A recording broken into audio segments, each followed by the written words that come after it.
भाई आईएनएस के जो वॉरशिप है और जो रफेल है वो डिप्लॉय करना बाकी है। आप वो भी कर दो।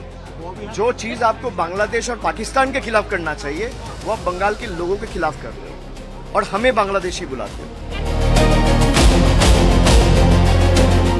ममता बनर्जी के भतीजे और उनके राजनीतिक उत्तराधिकारी माने जाने वाले अभिषेक बनर्जी का मतदान से पहले धमकी देते हुए एक वीडियो वायरल हुआ।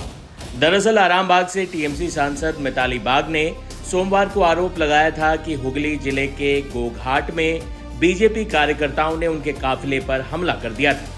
यह हमला तब हुआ जब वो चुनाव प्रचार के आखिरी दिन पार्टी के महासचिव अभिषेक बनर्जी की रैली में शामिल होने जा रही थी। इसके बाद आज वो वोटिंग करने व्हील चेयर पर बैठकर आईं। वहीं इस घटना के बाद अभिषेक बनर्जी ने 4 मई को चुनाव नतीजों के बाद कड़ी कार्रवाई की चेतावनी दी, जबकि बीजेपी ने इस घटना में हाथ होने से इनकार किया। लेकिन इस घटना के बाद टीएमसी के सांसद और ममता बनर्जी के भतीजे अभिषेक बनर्जी भड़क गए। उसके बाद बनर्जी ने कहा, पिछली बार हम आरामबाग, गोघाट, खानाकुल, पुरसुरा में हार गए थे, लेकिन हमने अपनी दरियादिली दिखाते हुए आपको छोड़ दिया था।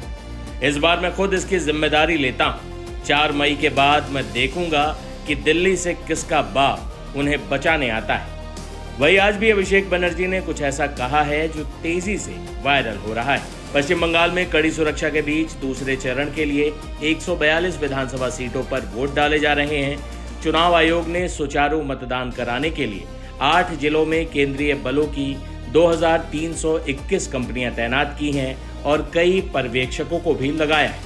हालांकि कड़ी सुरक्षा को लेकर तृणमूल कांग्रेस बहुत नाराज है। पार्टी के नेता अभिषेक बनर्जी ने तंज कसते हुए कहा कि बंगाल में अब बस राफेल जेट की तैनाती बाकी रह गई। भाई आईएनएस के जो वॉरशिप है और जो रफेल है वो डिप्लॉय करना बाकी है। आप वो भी कर दो। जो चीज आपको बांग्लादेश और पाकिस्तान के खिलाफ करना चाहिए वो आप बंगाल के लोगों के खिलाफ कर रहे हो और हमें बांग्लादेशी बुलाते हो। तो जो भय और भरोसा की बात करता है, भय और आतंक के परिवेश कौन बना रहे बंगाल में वो लोग देख रहे हैं और इसका जवाब लोग देंगे। BJP can try every tricks from their rule book, they will fall flat on their faces when the results come out. भाई बंगाल के you don't know the people of Bengal. কলকাতার মেয়রের বাড়িতে রাত্রি 1টার সময় সব জায়গায় হয়েছে, খালি কলকাতার মেয়র কেন, কখনো ইডি, কখনো সিবিআই, কখনো CRPF. I am not a political astrologer. I have said Trinamool's tally will increase, Trinamool's vote percentage will increase.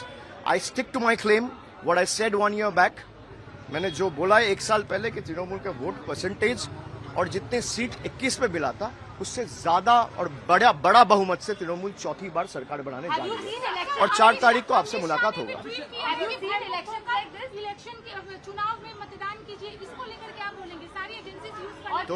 तो भय, अगर वोटर्स के ऊपर लाठी चार्ज किया जा रहा है तो भय मुक्त इलेक्शन कैसे होगा? तो भय तो आप ही दिखा रहे हो। भाई तृणमूल का बात छोड़ दो, अभी आप ही ने पूछा ना बाली में जनरल वोटर्स के ऊपर लाठीचार्ज हो रहा है, वो तो तृणमूल नहीं है।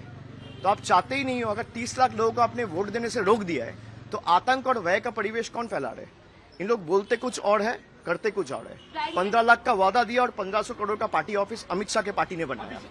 तो अगर भय का बात कर रहे हैं तो भय ये फैला रहे और भरोसा दीदी और तृणमूल दे रहे कि आप वोट दीजिए, अपना जो अधिकार है उसका प्रयोग करिए और बंगाल को ऐसा बहुमत दीजिए कि बंगालियों के साथ, बंगाल के साथ ना इंसाफी करने से पहले ये लोग 100 बार सोचने पे आने वाले दिन में मजबूर हो जाए। पश्चिम बंगाल विधानसभा चुनाव के दूसरे और आखिरी चरण की आज वोटिंग है।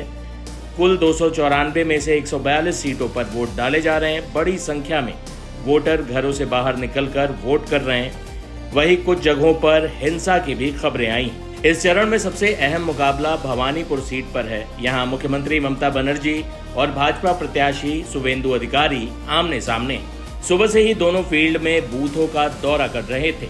एक वक्त तो ऐसा भी हुआ जब भवानीपुर के जिस बूथ के बाहर ममता बनर्जी एक घर में बैठी थी, वहीं पर शुवेंदु अधिकारी भी आ धमके। ममता बनर्जी भी सालों बाद मतगणना वाले दिन वोटर्स के बीच गईं, लिहाजा बंगाल में मुकाबला कांटे का है, ये तो साफ है। लेकिन दुर्भाग्य से हिंसा और धमकी जैसे गैर जरूरी तत्व भी बंगाल चुनाव का अनिवार्य हिस्सा बन चुके हैं।